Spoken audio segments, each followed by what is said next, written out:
Hello, how you guys doing? Even though we're in the last month of October, before we reach to the end of October, it's still Black History Month in the United Kingdom. I know some people may think, how come there's more than one or none more than, shall we say, Black Panther and other Black superheroes from Marvel Comics to DC, such as Cyborg, Vixen, Green Lantern, you name it. Yes, that's so true. But this is what happens when you don't go to places like comic book stores or Comic Cons or even independent ones. As you're seeing right now is a bunch of black superheroes, some old, some new, some mainstream, some not mainstream. So let's start from the far left. That's of course ZTENZILA, the art of ZTENZILA, Volume 2, which came out last year. And there's still more people trying to give me some more stuff, if that makes sense. But anyway, it's not a graphic novel, but it's based on a particular graffiti superhero, such as, you know who, ZTENZILA, as drawn different styles. And of course you've got Scott YARDIE, and this one's by Knockabout, sorry. And also it's about a police officer who's black and has that kind of judge attitude, but with a Jamaican Rastafarian attitude. This one's Thrill League. This is a westernized one. Consider it as urban characters meet DC Comics. As you can see right in front, there's like an Afro version of Robin, and there's a few kind of characters you see familiar, like Black Man and of course the Flash, who looks like Michael Jackson, if you can see right there. But check it out though, because it's good stuff. And most of all, 50 Cent should do the animated show, but fuck him for not doing that. And also forgive me for the strong language. I'll try to express myself properly. Here's of course AFRORELLA. Think of it as Pam Guerrero's character meets space, really. Yeah, black exploitation meets sci-fi. That's what it is, really. Yeah, I've bought this since at least 2000. I think it was 2007. Memory serves, the year when Attack the Block came out. And just recently this year, yesterday, at Comic Con in MCM, I bought EXTRAMAN. Consider this a black kid who was an athlete turned superhero. And why is that? Because he was shot and paralyzed by a stupid police officer. That's right, police brutality killed a black person and turned to who he is today. I haven't read it yet, as you can see it's in its bag, but I'm going to read it soon once I get through this. And DMC, man. Who's DMC, you say? If anyone knows, Run DMC and Jam Master J. Run DMC and Jam Master J. That's it. That's your guy. Dale McDowell as a superhero. The man's a gentleman, because I got 3 of his volumes, so I decided to show the first one, which was signed particularly for Freedom Planet. But the last one I got for myself, and the first one I got for my friend from Alex. He's a good guy. Consider this superheroes meets hip hop, and you must know about this guy. Yep. And black. What is black? Let's just say if X-Men were a bunch of black people with powers. That's right. In this case, you got a bunch of black people with powers, and the white people using them as sort of, shall we say, for their evil few and so forth. Yeah. So black people have superpowers, and basically they're here to go against the racism at B. So yeah. The Legend of the Mantamaji. Think of it as a Egyptian legend turned superhero. That's what I can say, really. There's a short film about this, so what you got to do is write that title, Legend of Mantamaji, and you see a short film based on this character. Really good stuff. Lucky enough to find this in Freedom Planet, if you ask me. Go off for sale, and it's really good stuff, so yeah. And here's Ant from Mario Gully. And basically, think of it as a woman who's trying to survive the urban streets of decay and so forth. She gets arrested, and she befriends an ant in the cell in jail she was in. And basically, she becomes a superhero eventually. And the ads kind of make an nanotech armor, so you could say, yeah. And this is Afro Avenger, just done by the Western side too. Yeah, I forgot to say there's some done by East United Kingdom Western, but I'll go back to it later. It's Afro Avenger. Think of it as, how can I say, a Nubian dude making a name for himself as Afro Avenger, while other people trying to bring him down, which is of course Nubian side of things. And of course you got Cage. Everyone knows who the guy is. Luke Cage from Marvel Comics, drawn by none other than Gennady Tartakovsky, the man who gave us Samurai Jack, of course Dick's Laboratory, and of course Unicorn Warriors. Just recently I just watched it, yeah. Okay, it's from Marvel. This is independently made. This was published by Image Comics, I think it was, if memory serves. Where is it? Yeah, Image Comics right there. And this was published by An Action Entertainment. It was independently made, yeah. Of course, this was United Kingdom made. The 2 volumes I bought, I think, if memory serves. Wait, that was just 2, sorry. I bought this in Kapow Convention in 2000. It's come back to me now. Yes, it's 2012. So 2012. That's where I got it. Yeah. Excuse me. And of course, I bought this yesterday in MCM Comic Con in Docklands in XL Centre. Good people, you've asked me. Check them out. They're from Kind Read Comics. Yeah, it's independently made. The stuff was backed up by Kickstarter, which I really despise. Can't help me out yet. Of course, DMC was done by Dale McDowell, and he loves comic books and he loves hip hop, so he put them together. This was done by Black Mask Company. They're quite famous, but they're kind of like the number 3 Comic Con crossover, unfortunately.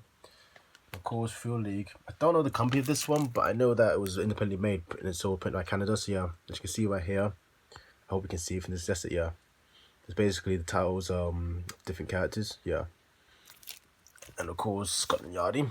This is done by Knockabout. This is British made. Yep. As you can see right here, this is the story of the character. If I can say it right. With institutionalized racism at all-time high, Metropolitan Police embark on this Yardley-driven recruit more ethnic people in the police force. With little or no success, they bring over Jamaica's most feared policeman, Scotland Yardie, a ganja-smoking, nonsense bad boy cop who breaks all the rules to enforce his own harsh sense of justice. What happens when cultures clashes? Can the average criminal handle the streetwise Jamaican lethal weapon running through the downtown Brixton? Will South London ever be the same again? And why is everyone eating blue chicken? That's the story, because it looked like Jamaica vs. Judge Dredd, which I love that about the book, yeah.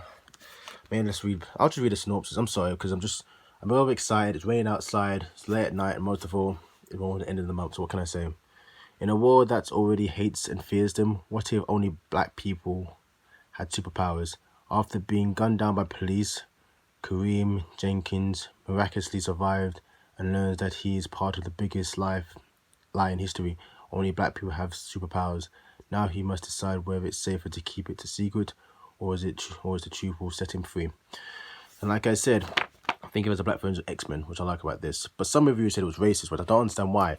And rumor has it who's going to turn into a series, but nothing happened yet. I should have read the synopsis before I started. I'm so sorry. I'm so excited about this. Yeah. Well, this has no okay. It's 1985 New York City. Wild-style graffiti covers subway cars as a b-boy breaks and spins background. On the street comes drugs and crime and rules the streets, and terrifying plague of brewing and the shadows.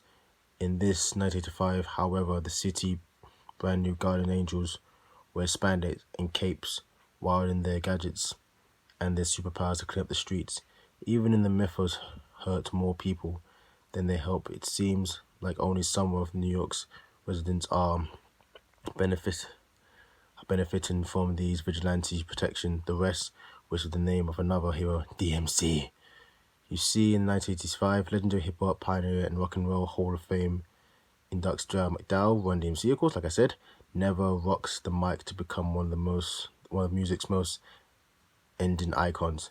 Instead, he dons his tracksuit and Adidas sneakers to defend the city, marginalizing citizens against supervillains and superheroes alike, leaving no trace behind imprint of his knuckle rings and his opponent's faces. Sorry, it's hard to read this because my phone's very old. I got an iPhone 6, mind you. Here's AFRORELLA. I don't think the synopsis here. It might be in the cover, but I don't want to open this anyway. But think of it as like sci-fi meets black exploitation. And of course, Cage. Let's see this one. Sweet Christmas on the mean streets of Harlem. Shoes are big, shirts are large, buttons are belled, and crime is rampant. But in the heart of the city, the world's hardest working, smack-talking, chain-wearing superhero is on the streets, on the case, and his rates are reasonable. He's Cage, dig it. But what happens when he's out of his element, trapped in the jungle 1,000 miles from home, hunted by the savage beast that walks like men out there?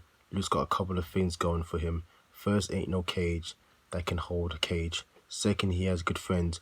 Will Luke, Iron Fist, Misty Knight make it back from the island with no return? I gotta say, like I said, the award-winning animator behind this laboratory and Samurai Jack brings his visionary talents to Marvel. See? It's good.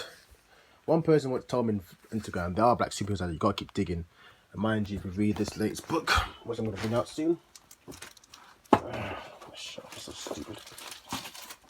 Okay, so I can just out my shelf. Black comics, African American independent comics, art and culture. Damien Duffy, John Jenkins, and forward by Keith Knight. Yeah. Read this, find this book if you can. There's other books out there that talks about how black illustrators made it to the comic book industry, what they do stuff. So yeah.